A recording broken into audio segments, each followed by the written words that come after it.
Hi, this is Tim Hinton, the Beast of the Marching Arts. I'm the host of the Marching Roundtable podcast and the creator of MarchingArtsEducation.com.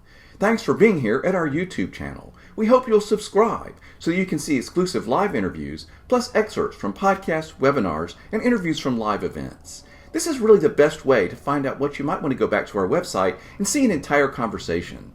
Thanks for being here. We hope you'll subscribe to our channel. Hey, this is Tim, and I'm here with Kenny Hansen, the Director of Bands at Blue Springs South High School in Blue Springs, Missouri. Kenny, thank you for talking with me today. Absolutely. My pleasure to be here. Thanks for the invitation. Absolutely. So you guys were broadcast live on Box 5 TV, and the whole team at Box 5 just went crazy over how cool this thing is with you have two very special color guard members. So can you tell us about that story? Yeah, well, we have two color guard members this season that are hearing impaired. Both of them have different journeys with how their hearing impairment happened. But they're both without their cochlear implants and with their microphones in their ears are very, very hearing challenged. And so we had a couple of interpreters at every single practice we had this year that pretty much they provide a lot of feedback during practice about, maybe what we're talking about or sharing and things like that. But during performances, we found out that once we start to perform, students cannot hear much at all. And what happens is they have so many noises that come from so many different directions that they can't distinguish like a normal hearer, a normal listener, upon which sound they're supposed to be able to pay attention to. And so we've used some interpreters that basically all they do is count numbers just so the performer knows where they are. So it's been a really, really fun journey. And what probably has surprised me or impressed me the most is it's not just like, hey, it's cute. They took a couple of performers. These are two of our absolute best performers who, if there's no interpreter on the sideline, obviously you would never know because their disability has nothing to do with their physical skill. But so often, I think it's human nature that we interpret one disability or one skill set that rolls into something different. And these performers have absolutely shattered any of that thought. So it's been really, really fun to watch them. Well, I mean, absolutely. Such an inspiring story to see them out there. I love, of course, that you have figured out a way to include them completely, which is wonderful that you're doing that as well. I also think it's interesting because color guard members without hearing impairment already have a tricky time sometimes because they're in such weird places on the field, the sound gets to them. So it's already an issue that we don't really think about for color guard members. This just obviously magnifies it for these performers. It really does. Sometimes, most of the time for our guard this year, most of the time they're probably about a yard line away from their next closest performer. And yes, on a regular season, we consistently have, somebody counting out loud, just making sure that we all think we all are where we think we are. But to have somebody that is challenged with their hearing, it has been a real learning. It's been a real learning curve for us as we kind of gone through it. And then to find a way to thank our interpreters for what they're doing, but to try not to have them be a part of the show. Most of the time it takes you a little while to watch our show before you realize, hey, there's two adults that are someplace, and that doesn't seem right. And so trying to find ways to hide them so that they can still help our performers, but not get them in a place where they feel like they're taking away from our performance. So that has been a different skill set for me to have to build, and it's been really fun. And through that creative process of like, okay, can you go out during this time and can you hide behind this prop, or hey, here's a performer that's in front of you, can we kind of just mask you behind this performer so that you don't feel as awkward? Because that was the first thing that they were like, Kenny, we feel really weird. We're marching out during this part, but nothing else is going on. And so trying to find ways to navigate that so that, nobody has to feel different about the show. And I think we're really, really pleased with how we came through that at the very end. So that is such an interesting angle on this because you're sort of having to create a show and a drill and a staging for these extra performers. You don't want them to distract from the show, but of course they're really important to the show. How did you find these interpreters who were willing to do this work? I work in an amazing school district. In fact, I think both of these performers moved to this school district in late elementary school because our deaf program is so strong. And so these are both interpreters that I've known for a while. I've had other performers. We actually have 4 performers on the field that have hearing loss. 3 of which use an interpreter in class, and then 1 which is a lip reader for me in class. His hearing is just well enough that he can perform with just that. But so we constantly have interpreters in the program that we've been using, and so I kind of have been used to them in a classroom setting. This is our first time with it outdoors. Obviously, with last year, we really didn't have much marching band, and so these performers, we didn't get a chance to like do it as freshmen, and they're sophomores. And honestly, I mean, what happens in class is we just kind of act like class is normal, and it's fine. And it was about a month and a half into the season that I was like, okay, we're going to perform. And then it was either ignorance or whatever, they were like, we have to stay here for these performers. And I was like, okay, great. That hadn't crossed my mind. So excellent. And it was, really because we hadn't been through that mission, and because my experience had only been in a classroom, it was like, great. How do we maximize what you can do and maximize a performer? And so then we just started down the creative track of, hey, there's a woodwind member right here. Can you stand behind this person and do this? Will that still work? And they're like, that didn't work. I'm too far away. And so we're just trying to navigate through, what those rehearsals need to look like and what our performers needed to have so that they could feel confident and successful. Our very first football game was when one of our rifle member, she knocked out her cochlear implant and then had basically no hearing the rest of the time, and was just trying to head on a swivel, trying to figure out where the counts were and what was going on. And it was kind of after that, it was right before Labor Day. And it was after that, it was like, we have to have us on the field. It's just safety concerns. And I was like, excellent. So this is a new process, and this is where we go. And every show that we went to 4 marching shows this year. Every show was like, absolutely, this is great. There's not going to be a penalty for it. What are you doing, and what do we need to do to help you? And I was like, I don't need any help. I just need you to know for the adjudication panel kind of what's going on, because otherwise they get distracted.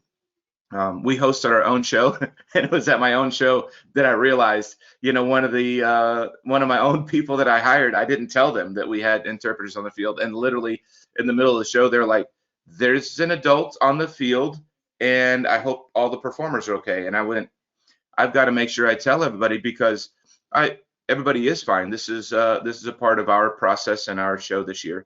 And this was a unbelievable judge. So if they're thinking that, I know that that other people are. So we don't want to draw any extra attention to them that's not needed.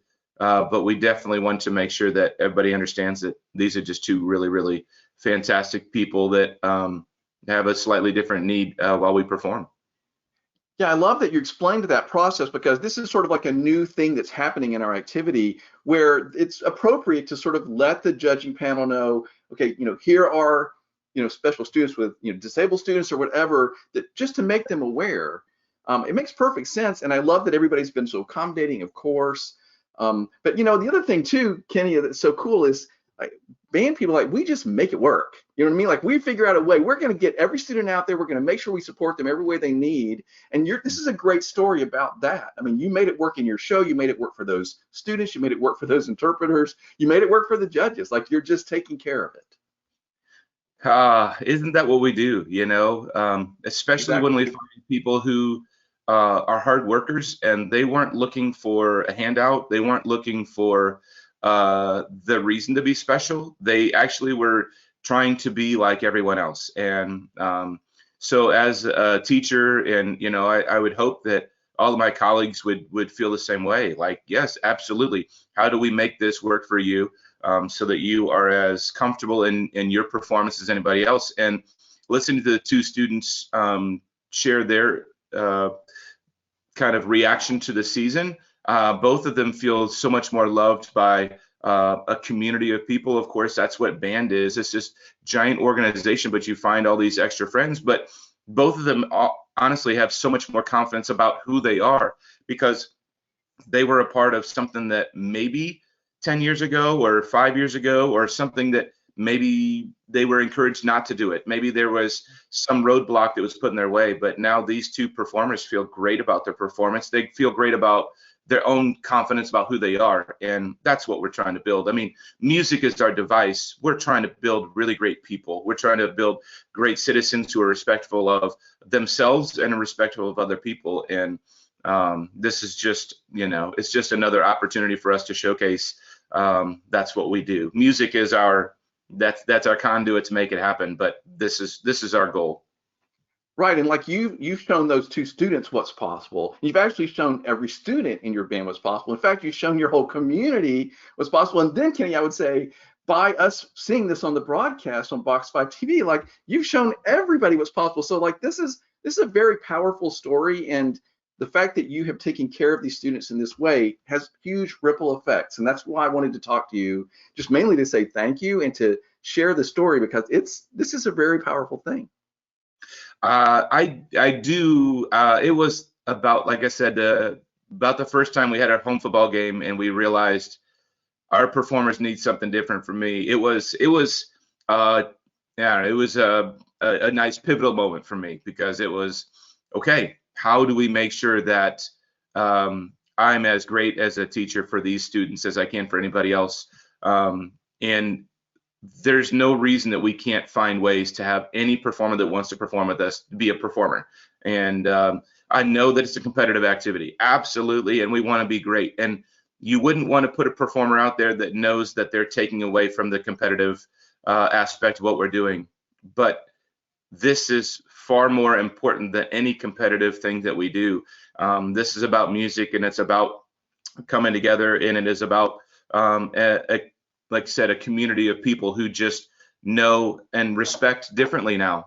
They've had the opportunity to be around somebody who is slightly different, and now they can have a different respect and appreciation for maybe what somebody else is going through, and remember, wow, we're really, really blessed people, and how can I maximize who I am? And that has also happened, right? We've got people who will go, okay, I can do this. I